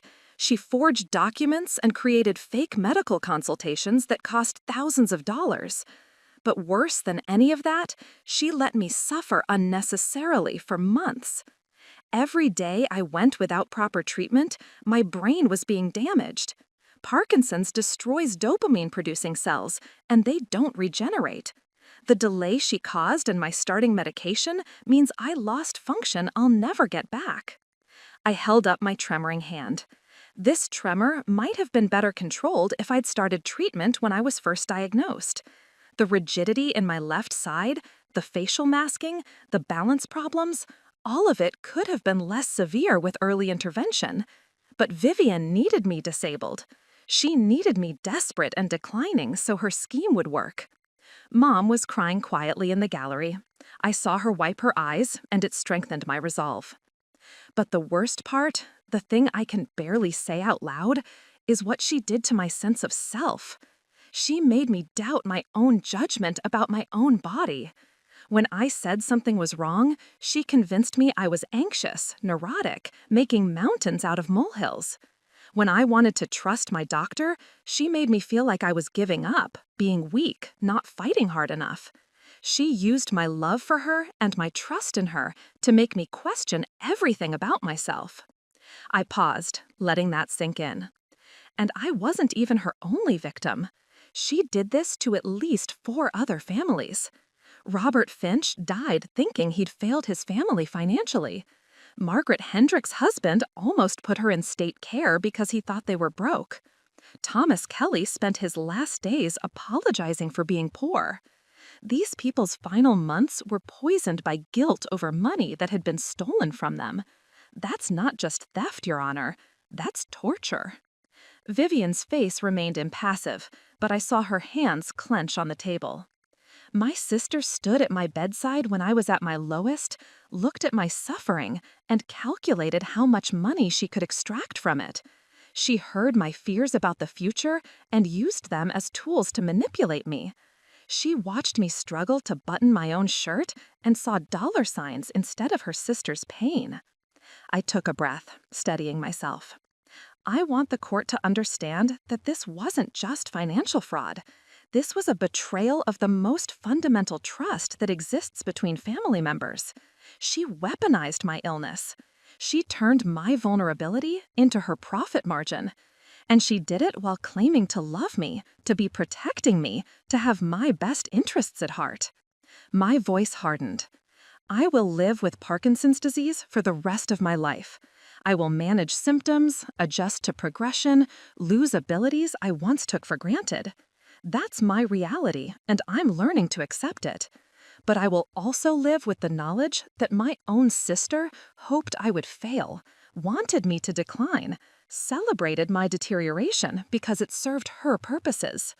That betrayal, that wound, I don't know if that ever heals. I looked at the judge. Vivienne Crestwood didn't just steal money. She stole time I could have spent adapting to my diagnosis instead of fighting her manipulation. She stole the peace of mind I deserved during the hardest period of my life. She stole my ability to trust family, to believe that love is unconditional, to feel safe being vulnerable. Those losses are incalculable. Finally, I turned back to Vivienne. I want the court to impose the maximum sentence allowed by law, not because I'm vindictive, but because I want other families to be protected from predators like my sister. I want people facing devastating diagnoses to get help without wondering if their loved ones are stealing from them. I want the message to be clear.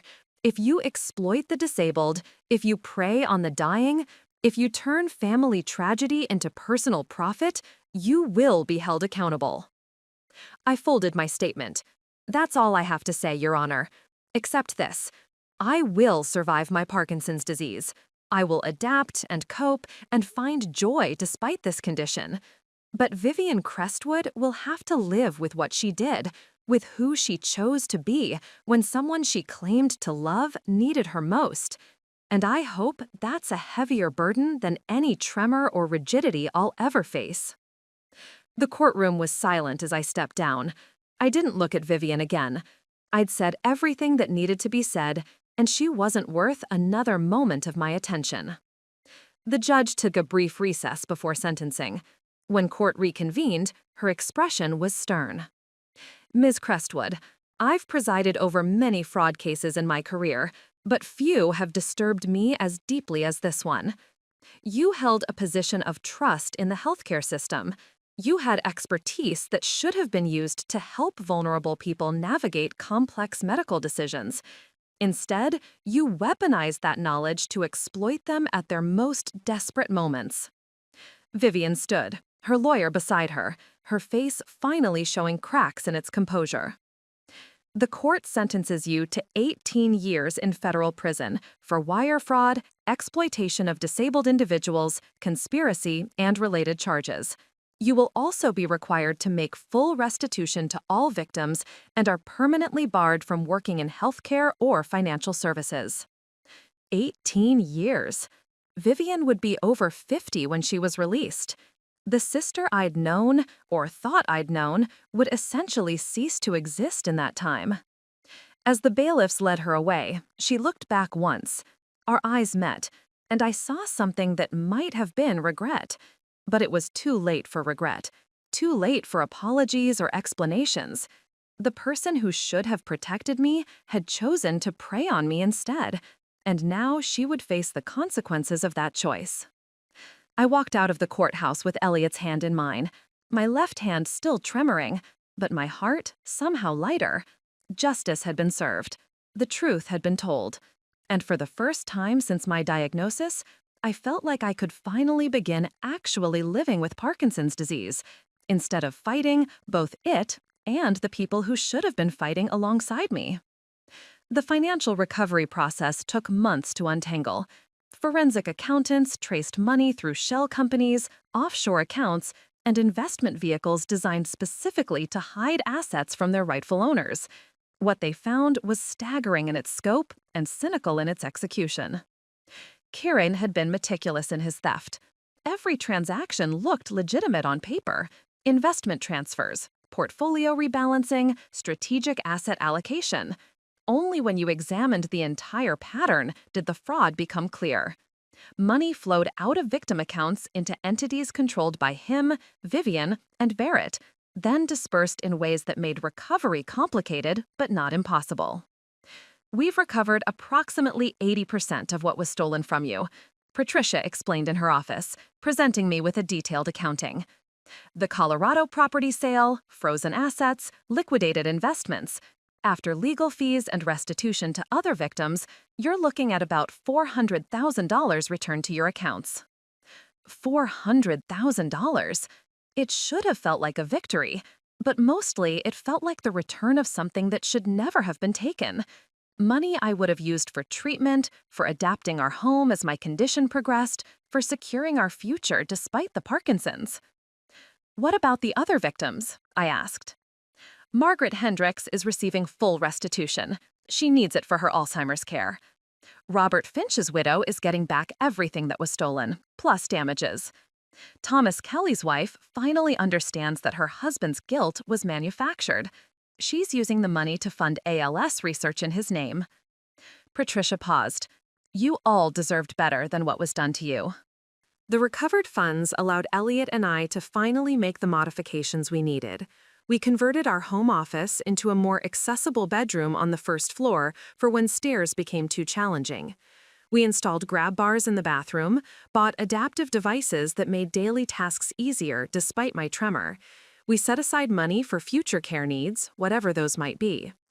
But more importantly, I used some of the recovery to establish something that mattered. The Torrance Foundation for Patient Advocacy launched 6 months after Vivienne's sentencing.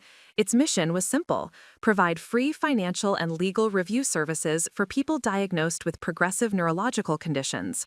We partnered with legitimate lawyers and financial advisors who vetted every document, flagged concerning language, and ensured that powers of attorney actually protected patients rather than exploiting them. We see about 3 cases a month where family members or advisors are attempting something similar to what happened to you, said Marcus Webb, the Foundation's first director, during our board meeting.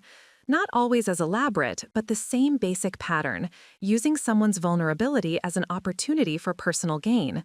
Being able to intervene early, before significant harm occurs, that's invaluable. The Foundation also created support groups specifically for people dealing with family betrayal during illness. I attended the first meeting, nervous about sharing my story with strangers. But sitting in that circle, hearing others describe the same confusion and grief I'd experienced, the disbelief that family could be so cruel, the guilt about not seeing it sooner, the loss of trust that felt worse than the physical symptoms, I realized how much we all needed this space. My brother said he was helping manage my disability benefits, one woman shared, her hands showing the fine tremor of Parkinson's. Turned out he was pocketing half of them. When I confronted him, he said I was paranoid, that the disease was making me delusional. My daughter-in-law convinced me to sign over my house for tax purposes, an elderly man added, his voice shaking. Then she tried to evict me and move her own mother in, said I was too confused to live alone anyway. Each story was a variation on the same theme: trust weaponized, vulnerability exploited, illness used as justification for theft. And each person carried not just the financial damage, but the emotional devastation of being betrayed by someone they loved. The hardest part, I told the group, is that the disease already takes so much from you. Your mobility, your independence, maybe eventually your cognition. Having family deliberately take even more, your dignity, your autonomy, your financial security, it adds a layer of loss that's almost unbearable.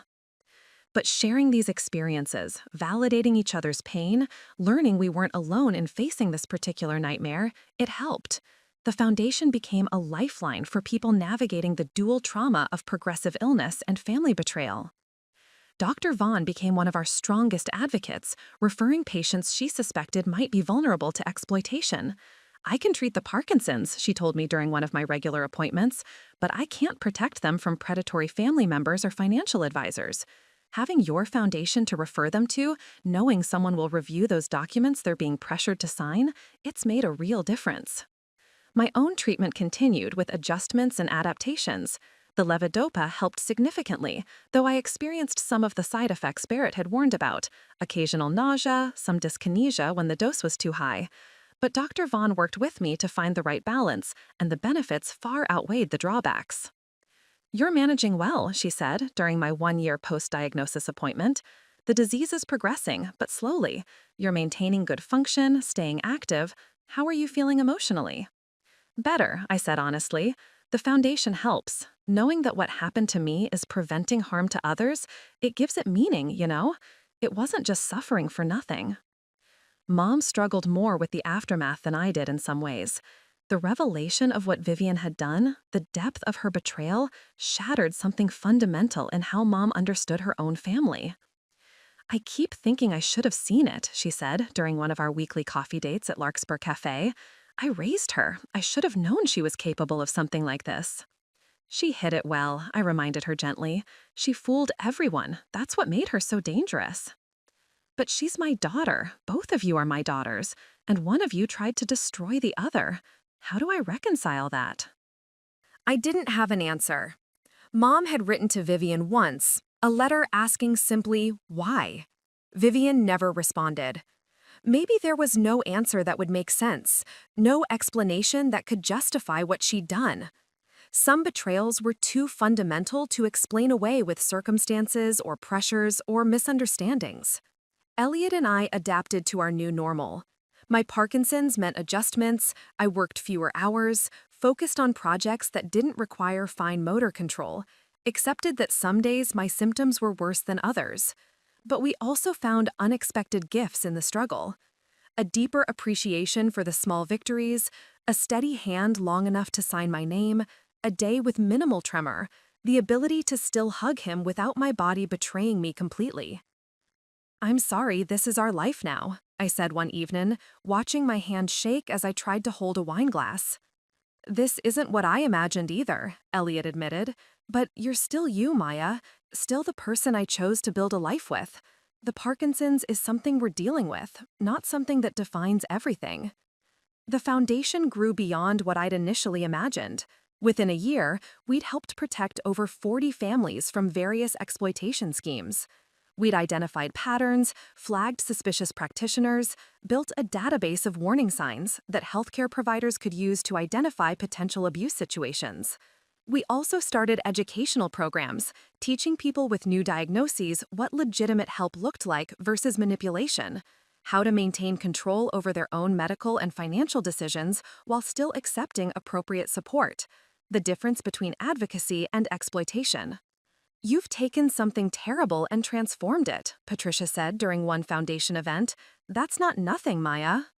But late at night, when the tremor in my hand kept me awake, I sometimes thought about Vivienne in prison. Did she understand what she'd done? Did she feel remorse, or just resentment about being caught? Would 18 years be enough time for her to become someone different, or would she emerge still seeing victims as opportunities?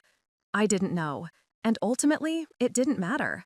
My healing, my future, couldn't depend on Vivienne's redemption or understanding. I had to build my life around what I could control: my treatment, my advocacy work, my relationships with people who genuinely cared about me. The Parkinson's would progress, that was inevitable, but I would face it with proper medical care, financial security, and a support system built on genuine love rather than hidden agendas. and I would use my experience to protect others from the same betrayal I'd survived. That, I decided, was the best revenge possible. Not just surviving what Vivienne had tried to do to me, but thriving in spite of it, and ensuring her victims would be the last. 2 years after Vivienne's sentencing, I received a letter that changed everything I thought I knew about what had happened. The return address was from Riverside Correctional Facility, but the sender wasn't Vivienne, it was Simone Ashford. I almost threw it away unopened.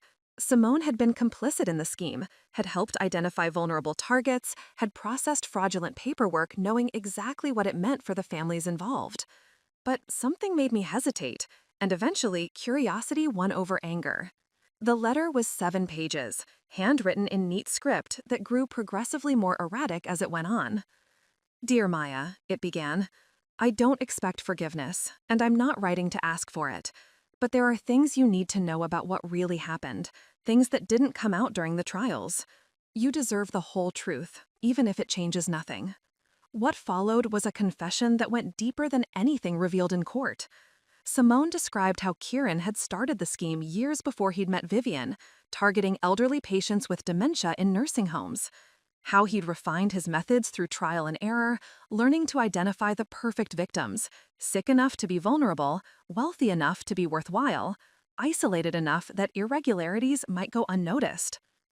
Vivienne wasn't the mastermind, Simone wrote. She was a victim too, in a way, though that doesn't excuse what she did to you. Kieran identified her as someone useful, ambitious, morally flexible, with access to patient information. But he also identified her weakness, desperate need for validation and control stemming from childhood issues with your mother's favoritism. I stopped reading, that last phrase hitting like a physical blow. Childhood favoritism? Mom had treated us equally, hadn't she? But memory is unreliable, and sibling perceptions even more so. Had Vivienne carried resentments I'd never noticed? Wounds that festered until they became something monstrous? Simone's letter continued. Kieran manipulated Vivienne the same way she later manipulated you, by exploiting vulnerability. He made her feel special, important, like she was saving people from a predatory medical system rather than preying on them herself. By the time she realized what she'd become, she was in too deep to stop. The money became secondary to the control, to proving she was smarter than everyone else, more capable of making hard decisions. But the most shocking revelation came near the end. There's someone else involved who was never charged, someone at Riverside Medical who provided Kieran with patient information even before Vivienne joined the scheme. Dr. Richard Pembroke, the integrative neurologist Vivienne tried to get you to see. He was the one identifying targets, steering patients away from effective treatment while taking kickbacks from Kieran for each referral. He's still practicing, Maya, still setting up patients for exploitation. My hands shook, both from Parkinson's and rage, as I read the final paragraphs. I'm telling you this because Pembroke is currently treating at least 3 young-onset Parkinson's patients I know of. He's following the same pattern, discouraging conventional medication, recommending expensive alternatives, introducing them to financial planning services through associates of Kieran's who are continuing the scheme with new shell companies. The prosecution stopped with us, but the system we built is still running. I couldn't live with that on my conscience, even if exposing it doesn't reduce my sentence at all. She included names, dates, account numbers, everything needed to investigate Pembroke's continued involvement. At the bottom, she'd written, I know you have no reason to believe me. I lied before, participated in hurting you and others. But this is the truth, and it's all I have left to offer. What you do with it is up to you. Simone. I immediately contacted Detective Kowalski and Patricia. Within days, they'd verified Simone's information. Dr. Pembroke was indeed still steering patients toward financial exploitation, using his medical credentials as cover for an ongoing fraud operation. Why would she tell us this? Detective Kowalski wondered aloud during a meeting at the Foundation's office. She gains nothing from it, might even face additional charges for not disclosing earlier. Guilt, I said quietly. Real guilt, not just regret about being caught. Maybe 2 years in prison gave her time to actually think about what they did to people. The investigation into Pembroke moved quickly. Within weeks, he was arrested along with 2 financial advisors who'd taken over Kieran's client base. 3 more families were saved from losing everything to the scheme. The pattern Simone described was exact. Young patients with progressive conditions, expensive alternative treatments, hidden financial transfers. One of those patients was a 28-year-old woman named Claire Donovan, diagnosed with MS just months earlier. When I met her during the investigation, she reminded me painfully of myself 2 years ago, desperate for hope, willing to try anything, trusting that medical professionals had her best interests at heart. Dr. Pembroke said the medications would make me worse, Claire explained, sitting in our foundation office with her mother beside her. He said he'd seen it happen over and over, young patients destroyed by aggressive pharmaceutical treatments. He was so convincing, so confident. And when he introduced me to the financial planner who could help fund the alternative treatments, she trailed off, realization dawning. Oh God, I almost signed everything over to them. But you didn't, I reminded her gently, because of Simone's warning, because we caught them in time. You're going to be okay. Claire's mother reached out and squeezed my trembling hand. Thank you. If you hadn't built this foundation, if you hadn't believed that letter from someone who hurt you, we would have lost everything. Claire would have gone without real treatment while they robbed us blind. That evening, I did something I'd sworn I'd never do. I wrote a letter to Vivienne, not to reconnect, not to forgive, but to tell her about Simone's confession and what it had revealed. She deserved to know that Kieran had manipulated her too, that she'd been both predator and prey in his larger scheme. I also wrote to Simone, a brief note acknowledging her letter and its impact. What you did helped protect 3 families from the same exploitation I experienced. It doesn't undo the harm, but it matters. Perhaps this is the beginning of making amends, not to me, but to the people who might have been your future victims. That's worth something. Mom struggled with this new information more than I did. So Vivienne was being manipulated even while she was manipulating you? Does that excuse anything? No, I said firmly. Being a victim doesn't excuse becoming a victimizer. But it does help me understand how it happened, how someone I thought I knew could do something so incomprehensible. She wasn't born a monster. She was vulnerable in ways I never saw, and someone weaponized that vulnerability. Then she did the same to me. It's a cycle, Mom said softly. Hurt people, hurting people. Yes, but it's also a cycle that can be broken. Simone broke it by telling the truth even when it cost her. We're breaking it by protecting others. Maybe someday Vivienne will break it too, by genuinely understanding what she did and why it was wrong.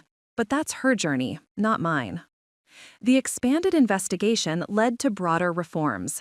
Riverside Medical implemented new oversight procedures for patient referrals and financial planning recommendations. The State Medical Board created guidelines for integrative practitioners, requiring clearer distinction between evidence-based treatments and experimental alternatives. Insurance companies flagged unusual patterns of patients declining conventional treatment in favor of expensive cash pay alternatives. Dr. Vaughn was appointed to a state committee examining exploitation of patients with neurological conditions. You've turned your trauma into systemic change, she told me during one of my appointments. That's remarkable, Maya. How are you doing with all of this personally? Honestly, I'm tired. The Parkinson's is progressing, slowly but noticeably, and dealing with all this investigation, reliving what happened, it's exhausting. I paused, watching my hand tremor against my lap. But I also feel like there's purpose in it. Like my illness and Vivienne's betrayal weren't just random suffering. They exposed a system that was hurting people, and now we're fixing that system. That's a healthy way to process trauma, Dr. Vaughn said, finding meaning without letting it consume you. How's Elliot handling everything? He's been amazing. Patient with the bad days, celebratory about the good ones. We're talking about starting IVF next year. Genetic testing shows our children would have less than 5% chance of young-onset Parkinson's. The disease doesn't have to steal everything from us. That night, I received a reply from Vivienne. 3 sentences, in her familiar, precise handwriting. I was weak where I should have been strong. I chose money over love, control over trust. You deserved a better sister than I chose to be. It wasn't an apology, not quite, but it was acknowledgement, perhaps the beginning of genuine remorse. I tucked it away, not ready to respond, but not ready to throw it away either. Some wounds heal slowly, requiring time and distance before reconciliation, if reconciliation, becomes possible. The Foundation's second anniversary gala celebrated protecting over 100 families from various exploitation schemes. Standing at the podium, looking out at survivors and advocates and medical professionals who joined our mission, I felt my hand tremble against the microphone. But I also felt strong, purposeful, alive in ways that transcended the disease trying to limit me. 2 years ago, I stood in a courtroom and described the worst betrayal I'd ever experienced, I began. Tonight, I stand here describing how that betrayal became protection for others, how my vulnerability became their shield. That transformation, from victim to advocate, that's the real victory over both my disease and the people who tried to exploit it. The applause was warm, genuine, and for the first time since diagnosis, I felt not just accepting of my Parkinson's, but grateful for how it had revealed both the worst and best of humanity, and given me the chance to fight for the latter. The Parkinson's had progressed, as Dr. Vaughn had warned it would. My medication required regular adjustments, higher doses of levodopa, additional drugs to manage side effects, careful timing to avoid the dyskinesia that made my body move involuntarily when doses were too high. Some days were better than others. Some days I could almost forget I was sick. Other days, my body reminded me with every tremor, every moment of rigidity, every shuffling step. But I was managing. More importantly, I was living. Elliot and I sat in Dr. Chen's fertility clinic office, holding hands as she reviewed our test results. We'd been through 3 rounds of IVF, each one emotionally and physically exhausting. The Parkinson's made the hormone injections more challenging, my tremoring hands sometimes making self-administration difficult, but we'd persisted. I'm pleased to tell you that this round was successful, Dr. Chen said, her smile genuine. You're pregnant, Maya, about 6 weeks along. The word hung in the air between us. Pregnant. The thing we'd dreamed about before diagnosis. The future we'd thought Parkinson's might steal from us. Elliot's grip on my hand tightened, and when I looked at him, tears were streaming down his face. Are you sure? I asked, my voice barely a whisper. With the Parkinson's? With all the medications? We've adjusted your treatment plan to pregnancy-safe options, Dr. Chen assured me. You'll need close monitoring, both from me and Dr. Vaughn. But yes, I'm sure. You're going to have a baby. I cried then, not from sadness or fear, but from overwhelming relief. The disease hadn't taken everything. There was still room for joy, for new life, for futures beyond managing symptoms and attending physical therapy. The foundation continued to grow, but I'd stepped back from day-to-day operations as the pregnancy progressed. Marcus Webb had proven to be an excellent director, passionate about the work and skilled at navigating the complex intersection of medical, legal, and social services needed to protect vulnerable patients. You built something that doesn't need you to hold it together every moment, he said during a board meeting where I announced my reduced schedule. That's the mark of real leadership, creating something sustainable, not just something dependent on your constant presence. Mom was ecstatic about becoming a grandmother, though the joy was tempered by complicated grief about Vivienne's absence from this milestone. She should be here for this, Mom said quietly one afternoon as we folded tiny clothes from a baby shower. Whatever she did, she's still your sister. She should get to be an aunt. Maybe, someday, I said, though I wasn't sure I believed it. When she's served her time, when we've both had space to heal. But right now, this is about me and Elliot and this baby. not about what Vivienne lost through her own choices. Vivienne and I had exchanged a few more letters over the years. Hers grew progressively more introspective, less defensive. She'd started therapy in prison, begun to examine the resentments and insecurities that had made her vulnerable to Kieran's manipulation. She took responsibility for her actions rather than blaming circumstances. "I convinced myself I was protecting family assets," she wrote in one letter, "but really, I was trying to prove I was worth more than you, that I deserved more because I'd achieved more conventionally. Your illness gave me an excuse to act on jealousies I'd been nursing since childhood. That's the truth I couldn't face during the trial. I didn't just steal from you, Maya. I wanted to diminish you, to prove that my success made me superior. I'm deeply ashamed of who I was." Her words held a ring of genuine remorse that her earlier communications had lacked. But forgiveness, I'd learned, wasn't a switch you flipped. It was a process, gradual and uncertain, that required time and careful consideration. Claire Donovan, the MS patient we'd saved from Pembroke's scheme, had become a foundation volunteer. She'd responded well to proper treatment, her symptoms managed effectively with disease-modifying medications. She helped staff our hotline, speaking with newly diagnosed patients who needed guidance through the overwhelming landscape of treatment options and medical decisions. "Someone tried to do to me what Vivienne did to you," she told a support group meeting. "But because Maya built this foundation, because she turned her trauma into protection for others, I was saved. Now I get to live my life, manage my MS, make my own choices. That's the ripple effect of advocacy. One person's courage creates safety for countless others." The baby, a girl we decided to name Grace, after my mother, arrived in early spring. The delivery was complicated by my Parkinson's, my body's rigidity making labor more difficult.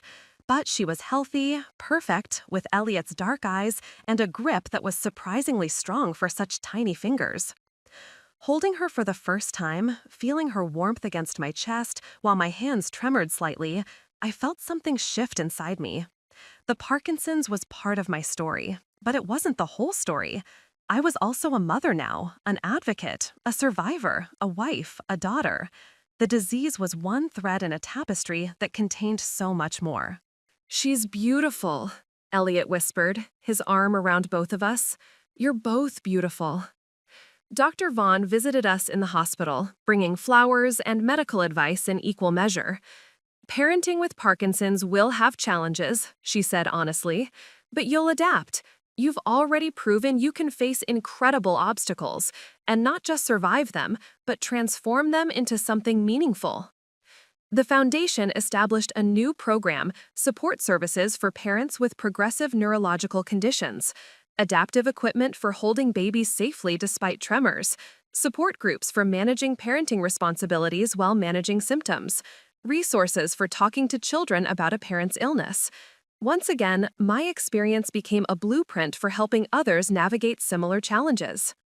Mom was a frequent visitor, helping with Grace while I adjusted to the exhausting reality of newborn care complicated by Parkinson's. Some days were harder than others, times when the tremor made me afraid to hold my daughter, when the rigidity made simple care tasks feel impossible, when the fatigue from both disease and motherhood felt overwhelming. "You're doing beautifully," Mom assured me during one particularly difficult afternoon when I'd broken down crying because I couldn't button Grace's tiny onesie. "Being a parent is hard for everyone. You're just doing it with an extra challenge. But look at her, she's thriving. You're giving her exactly what she needs." Simone's ongoing cooperation with authorities had led to additional prosecutions. Her sentence was reduced by 3 years for her assistance, though she'd still serve 5 total. She wrote occasionally, always asking about the foundation's work, seeming genuinely invested in the good coming from the harm she'd helped cause. "I'm taking online courses in patient advocacy," she wrote in one letter. "When I'm released, I'd like to help, if you'd let me. I understand if you wouldn't, but I want to spend the rest of my life protecting the kind of people I used to help exploit. It won't undo what I did, but maybe it will prevent future harm."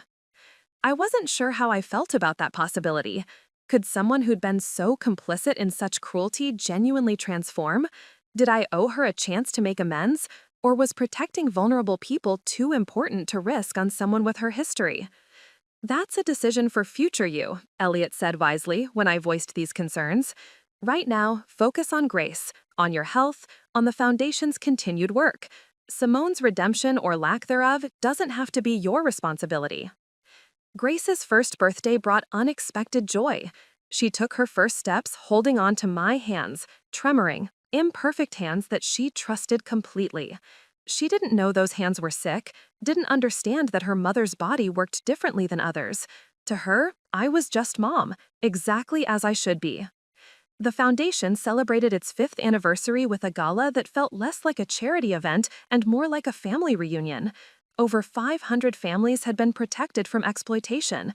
Dozens of predatory practitioners had been identified and prosecuted. State and federal laws had been strengthened based on our advocacy work. 5 years ago, I stood in a courtroom and described being betrayed by someone I loved, I said in my speech, Grace sleeping in a carrier against my chest. Tonight, I stand here holding my daughter, surrounded by a community built on genuine care rather than manipulation. That transformation, from victim to advocate to mother, that's the journey Parkinson's and betrayal led me on. And while I'd never choose this path, I found meaning in walking it. The applause was warm, but what mattered more were the conversations afterward. Families thanking us for protecting them, patients celebrating years of proper treatment they might have been denied, medical professionals discussing how our work had changed their awareness of exploitation risks. Dr. Pembroke had been sentenced to 12 years, his medical license permanently revoked. The financial advisors he'd worked with received similar sentences. But more importantly, the system that had enabled their predation had been dismantled and rebuilt with safeguards. As the evening wound down and I swayed gently with Grace, Elliot found me standing by the windows overlooking the city. "What are you thinking about?" How strange life is, how something terrible can become something meaningful, how the worst betrayal I ever experienced led to protection for hundreds of families, to this foundation, to finding strength I didn't know I had. I paused, feeling Grace's weight against me, solid and real. Vivienne tried to steal my future. Instead, she accidentally showed me how to build something better than what I'd imagined before. Do you think you'll ever forgive her? I don't know. Maybe forgiveness isn't even the right goal. Maybe the goal is just to reach a point where her actions don't define me anymore, where I can think about what happened without it consuming me. I looked down at Grace's sleeping face. She doesn't get to be part of this joy, this purpose, this family we're building. That's the natural consequence of her choices, but I won't let her shadow keep me from living fully either. Elliot kissed my forehead. You're remarkable, you know that? I'm just doing what anyone would do, surviving, adapting, trying to make meaning from suffering. The Parkinsons will keep progressing. There will be harder days ahead. But there will also be moments like this, holding my daughter, celebrating how many people we've helped, feeling genuinely happy despite everything. That's enough. That has to be enough. And standing there in that moment, surrounded by the tangible results of turning trauma into purpose, I realized it was more than enough. It was everything. Up next, you've got 2 more standout stories right on your screen. If this one hit the mark, you won't want to pass these up. Just click and check them out. And don't forget to subscribe and turn on the notification bell so you don't miss any upload from us.